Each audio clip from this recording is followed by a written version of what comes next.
Page 175। Okay.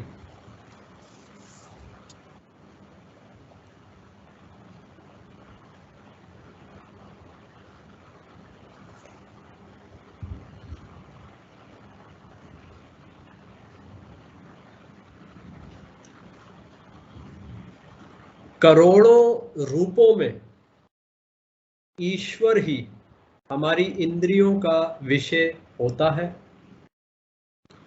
वही पुष्प बनकर हमारे नेत्रों को रिझाता है। पृथ्वी बनकर हमें वृक्ष पर धारण किए हुए है। वायु बनकर हमारे हृदय में प्रवेश कर रहा है और सुख दुख बनकर वही हमें गुदगुदाता है। उस परम ब्रह्म परमात्मा के अतिरिक्त दूसरी कोई वस्तु है ही नहीं। अन्न मिला साजन है, अनजानी रहा है, अतः हम उसके साथ रहकर भी, उसके साथ खेलकर भी उसे पहचान नहीं पाते। ये एक शब्दावली है, ये एक बात को समझाने का तरीका है। छठी कक्षा का विद्यार्थी सुबह 8 बजे जब अपने विद्यालय में कक्षा में बैठता है तो सबसे पहले 8 से 8:40 तक उसे हिसाब किताब पढ़ाया जाता है, गुणा भाग इत्यादि। फिर उसके बाद उसकी अंग्रेजी की क्लास शुरू हो जाती है। अंग्रेजी की क्लास में एस्से लिखना सिखाया जाता है, अभ्यास कराया जाता है, अंग्रेजी बोलने का अभ्यास कराया जाता है। उस 40 मिनट में जब वो अंग्रेजी पढ़ रहा है तो उससे पहले वाले 40 मिनट में जो उसने हिसाब किताब पढ़ा, उस हिसाब किताब की अंग्रेजी की कक्षा में कोई बातचीत नहीं होती। उसके बाद क्लास हिंदी की प्रारंभ हो जाती है। हिंदी में अब उसको व्याकरण पढ़ाया जा सकता है, साहित्य पढ़ाया जा सकता है, कविता पढ़ाई जा सकती है, मुहावरे लकोक्तियां पढ़ाई जा सकती हैं। उसके बाद उसकी संस्कृत की क्लास शुरू होती है। संस्कृत में संधि और समास समझाए जाते हैं। उसके बाद विज्ञान की, उसमें जब विज्ञान की बात होती है तो अंग्रेजी की, हिसाब की, हिंदी की कोई बात नहीं होती। अब ये सब बातें हम इसलिए करते हैं कि कक्षा एक है, विषय अलग अलग है। जिस विषय में हम हैं एक ही कक्षा में, लेकिन जब हम जिस विषय को पढ़ रहे हैं तो उससे संबंधित नियमों को, शब्दों को ही हम प्रयोग करेंगे, दूसरे शब्दों को प्रयोग नहीं करेंगे।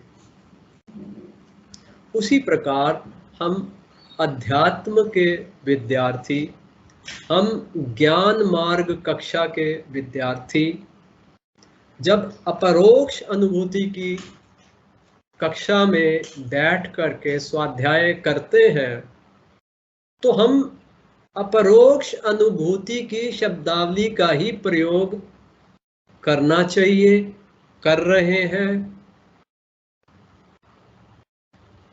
और अपने आप को सचेत रखना, सतर्क।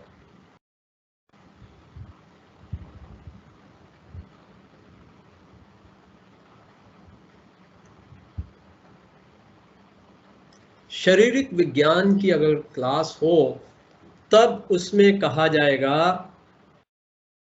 कि हमारे नेत्र के सामने जब पुष्प आता है तो तरंगे पुष्प से हमारी आंखों की अंदर प्रवेश करती हैं, फिर आंखों से नसें जो है उसको हमारे मस्तिष्क तक ले जाती, मस्तिष्क में उसकी छवि बनती है, तब हमको वो पुष्प देखने का एहसास होता है।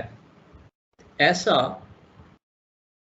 शारीरिक विज्ञान के बारे में शारीरिक विज्ञान की कक्षा में कहा जाएगा। वही पुष्प है, वही नेत्र है, और इस तरह उसका एक विषय के अध्ययन के दौरान ऐसा प्रयोग ही होना चाहिए। अब कक्षा है अपरोक्ष अनुभूति की। अब अपरोक्ष अनुभूति की कक्षा में वही पुष्प और वही नेत्र को हम किस तरह प्रयोग करेंगे? वो कहेंगे कि ईश्वर ही पुष्प है, ईश्वर ही नेत्र है, ईश्वर ही देखने की प्रक्रिया है।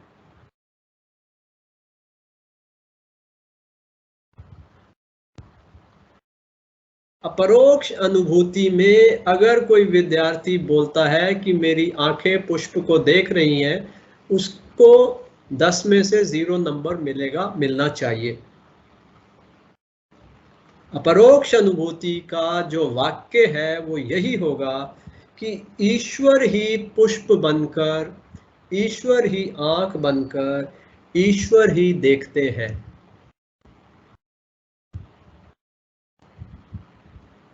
यही नहीं, ईश्वर ही पृथ्वी बनकर सब प्राणियों को धारण करते हैं,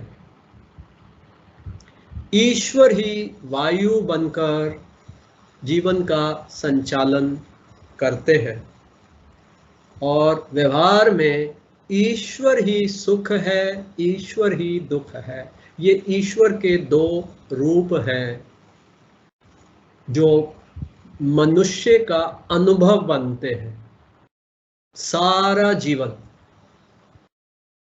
तो अब अगर हम अपरोक्ष अनुभूति के अव्वल दर्जे के विद्यार्थी होना चाहते हैं और 10 में से 10 नंबर लेना चाहते हैं, अब हमें गृह कार्य करना है, चिंतन और करना है। कैसे?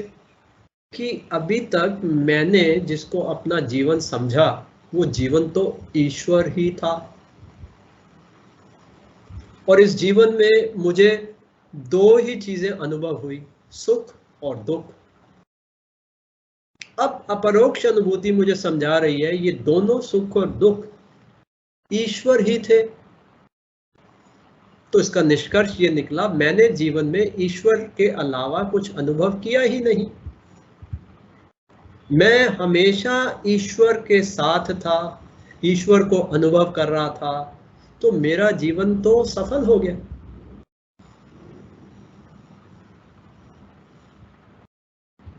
ये कार्य जो नहीं करेगा वो पिछड़ा हुआ रह जाएगा, वो पीछे रह जाएगा।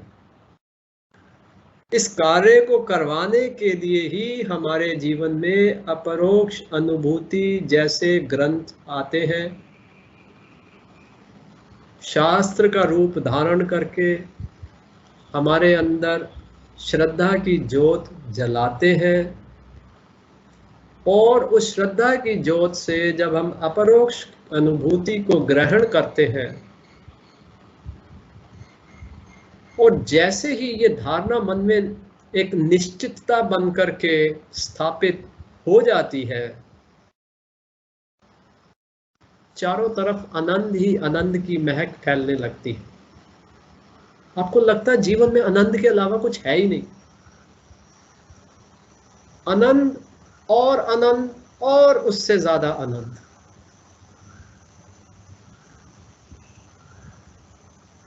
ऐसा आश्वासन अपरोक्ष अनुभूति हमको देते हैं। अब जीवन की अनिश्चितता, जीवन की विविधता, जो विद्यार्थी हर समय अपने विद्यार्थी धर्म का पालन करता है, अच्छा विद्यार्थी बने रहना चाहता है, अब वो उस अनिश्चितता से डरता नहीं है। अब अनिश्चितता शब्द उसको चुभता नहीं है, उसके अंदर चिंता नहीं पैदा करता, क्योंकि अनिश्चितता जब वास्तविकता बनेगी, आज जो अनिश्चितता है कल वो वास्तविकता बनेगी, तो वास्तविकता दो ही रूपों में आएगी, सुख या दुख। और हमने समझ लिया कि दोनों ही प्रभु के रूप होंगे। तो अनिश्चितता को वास्तविकता बनने में और वास्तविकता सुख और दुख का रूप धारण करने में प्रभु को कुछ नहीं होने वाला। प्रभु ही हमारे जीवन में अब तक आए हैं और कल वाले वास्तविकता में भी प्रभु से ही मुलाकात होगी। और अगर आप यूनिवर्सिटी के टॉपर बनना चाहते हैं या अपने राज्य के या अपने देश के टॉपर बनना चाहते हैं, तो आपको अपने आनंद को और ज्यादा विकसित करना होगा। कैसे? कि कल प्रभु मुझे किस रूप में दर्शन देंगे। जरूरी बात है प्रभु मुझे आज से बेहतर रूप में दर्शन देंगे, क्योंकि प्रभु ने आज का रूप तो मुझे दिखा दिया। उनको पता है कि जब तक कल मैं भक्त के लिए एक नया रूप धारण नहीं करूंगा, भक्त का स्वाद खराब हो जाएगा। भक्त को ज्यादा स्वाद कैसे आएगा? इस तरह की सोच एक अव्वल दर्जे का अपरोक्ष अनुभूति का विद्यार्थी से आकांक्षा की जाती है। उसको ऐसा होना चाहिए। सकारात्मकता,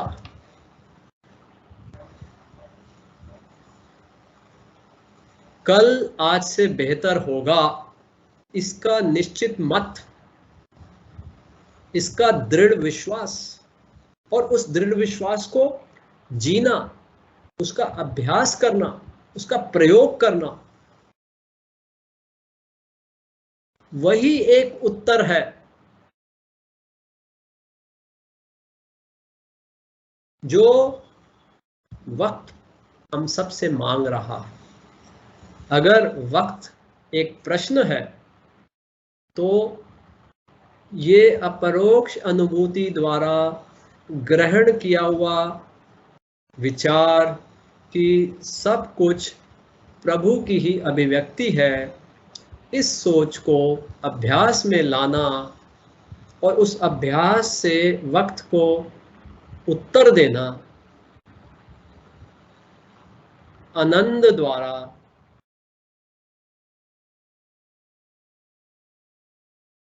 अपने सर्वस्व को, आनंद, प्रभु की ओर बढ़ता हुआ आनंद।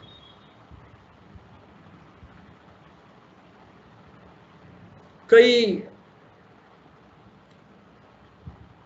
ज्ञानियों ने, तत्वदर्शियों ने, कवियों ने इस उदाहरण का प्रयोग किया है। पहाड़ों से बहती हुई नदियां, उनका क्या प्रवाह होता है, क्या तेजी होती है। उस जोश, उस उल्लास जो नदी की लहरों के बीच उनको नजर आता है, वो कहते हैं कि ये जोश, ये आनंद, ये विलास, ये खुशी, ये इसलिए है, ये उल्लास, कि नदी अब अपने लक्ष्य समुंदर की ओर बढ़ रही है। उसको उसका लक्ष्य मिल गया और वो उस आनंद में झूम रही है। जो नदी का बहाव है वो उस आनंद को दर्शा रहा है कि नदी को उसका लक्ष्य मिल गया और वो बहाव जो है उसको उसके लक्ष्य की ओर ले जा रहा है।